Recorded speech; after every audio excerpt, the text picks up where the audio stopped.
ഓണത്തിന് 2 ദിവസം മുന്നേ തന്നെ ഓണത്തിനുള്ള വിഭവങ്ങൾ നമ്മൾ റെഡിയാക്കാൻ തുടങ്ങും അല്ലേ? അപ്പോൾ അതിൻ്റെ ഭാഗമായിട്ട് അമ്മ നല്ല അടിപൊളി നാരങ്ങ കറി ഉണ്ടാക്കുന്നുണ്ട്. അപ്പം ഞാൻ വൈകുന്നേരം കുളിച്ച് ആ കറി പ്രിപ്പയർ ചെയ്യുന്ന വീഡിയോ ഒന്ന് എടുക്കാമല്ലോ എന്ന് വിചാരിച്ച് വന്നതാണ്. അപ്പോൾ ഇത് അമ്മ അടിപൊളിയായിട്ട് നമ്മുടെ നാരങ്ങ, നമ്മുടെ മാതള നാരങ്ങ എന്ന് പറയും ഇതിനെ പൊതുവേ. ശരിക്കും പറഞ്ഞു കഴിഞ്ഞാൽ ഇത് ഭയങ്കര ഒരു കയ്പ്പുള്ള നാരങ്ങ കേട്ടോ. നല്ലതാണ്, ശ്വാസമുട്ടൻ്റെ ഉള്ളവർക്ക് നല്ലതാണ്. നാരങ്ങ തണുപ്പല്ലേ? ഇത് തണുപ്പാന്നാ പറഞ്ഞു. പക്ഷെങ്കിൽ ഓറ് പറയാ ആധാരാ പറഞ്ഞാന്ന് ഇത് തണുപ്പ്, ഇത് തിന്നാൻ നല്ലതാണ്. ഇത് കുറച്ച് ചള്ളാൻ തോന്നുന്നു അല്ലേ? അതിൻ്റെ ഉള്ളിലത്തെ ആ സാധനം എല്ലാം കളഞ്ഞിട്ട് അതിൻ്റെ ആ ഇത് മാത്രം എടുക്കലല്ലേ? മറ്റേ ഇതുണ്ടല്ലോ,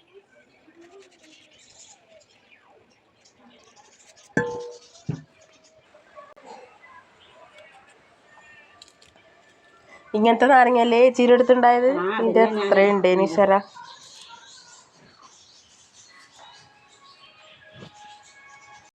അപ്പം നമ്മുടെ നാരങ്ങക്കറിക്കൊപ്പം നമ്മുടെ പാവയ്ക്കയും കൂടി ഇതുപോലെ അരിഞ്ഞിട്ടിട്ടുണ്ട്. അപ്പം രണ്ടും കൂടിയിട്ടുള്ള ഒരു സെപ്പറേറ്റ് ആയിട്ട് ഉണ്ടാക്കുന്നതാണ് പാവയ്ക്ക പുളിങ്കറിയും അതുപോലെ നമ്മുടെ നാരങ്ങക്കറിയും. അപ്പോൾ അതിന് വേണ്ടിയിട്ട് നമുക്ക് കുറച്ച് മുളക് പൊടി കൂടുതൽ വേണം കേട്ടോ. അപ്പോൾ അമ്മ എന്ത് ചെയ്തു, അതിനാവശ്യമായ മുളക് പൊടി നല്ലോണം ചൂടാക്കാൻ വേണ്ടി ഒരു ചീനച്ചട്ടിയിലേക്ക് ഇട്ട് ചൂടാക്കുന്നുണ്ട്.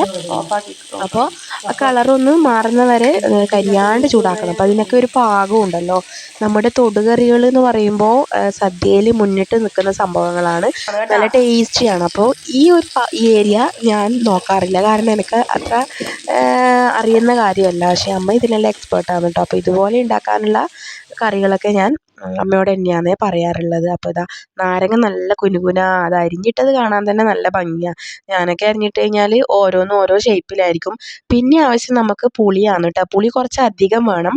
നമ്മുടെ നാരങ്ങ അരിഞ്ഞിട്ട് വെച്ച നാരങ്ങേൻ്റെ അകത്തേക്ക് നമ്മൾ കുറച്ച് അധികം പുളി, നമുക്ക് അറിയാമല്ലോ, ഒന്ന് ടേസ്റ്റ് ചെയ്ത് നോക്കുമ്പോൾ കുറച്ച് പുളി മുന്നിട്ട് നിൽക്കണം നാരങ്ങ കറിക്ക്.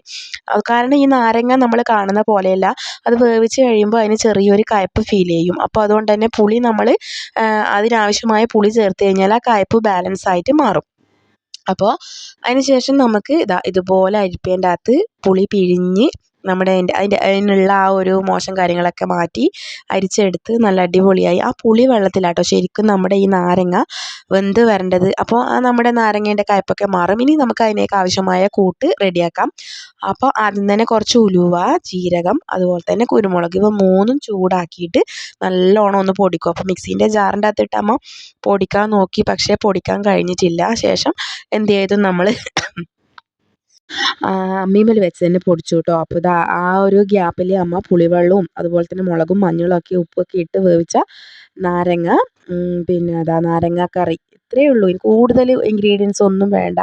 അപ്പോൾ അതിനാവശ്യമായിട്ടുള്ള ബാക്കി നമ്മുടെ അതിന് കടുക് താളിക്കൽ അതിൻ്റെ മെയിൻ ഒരു സംഭവമാണ് കേട്ടോ. അപ്പോൾ അതിനാവശ്യമായിട്ടുള്ള കടുക് താളിക്കാനും അമ്മ വെച്ചിട്ടുണ്ട്. അപ്പോൾ ഇതാണ് കേട്ടോ നമ്മുടെ നാരങ്ങ കറിയുടെ ഒരു കൺസിസ്റ്റൻസി.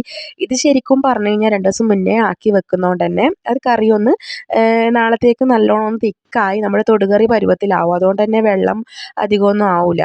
ആയപോലെ തോന്നിയാലും അത് നാളത്തേക്ക് നല്ലോണം തിക്കാവും. അപ്പോൾ നമുക്ക് അതിനാവശ്യമായ കടുകും കറിവേപ്പിലയും ഒക്കെ താളിച്ചിട്ട് നമ്മുടെ ഒന്ന് അടച്ചു വെക്കുക, അതിൻ്റെ ആ ഒരു സ്മെല്ല് പുറത്ത് പോവാതിരിക്കാൻ. അപ്പം നമ്മുടെ അടിപൊളി നാരങ്ങ കറിയും. അപ്പോൾ ഇതേ റെസിപ്പി ആട്ടോ നമ്മുടെ പാവയ്ക്ക കറിക്കും. അപ്പോൾ എല്ലാവരും ഒന്ന് ഇത് ട്രൈ ചെയ്ത് നോക്കൂ.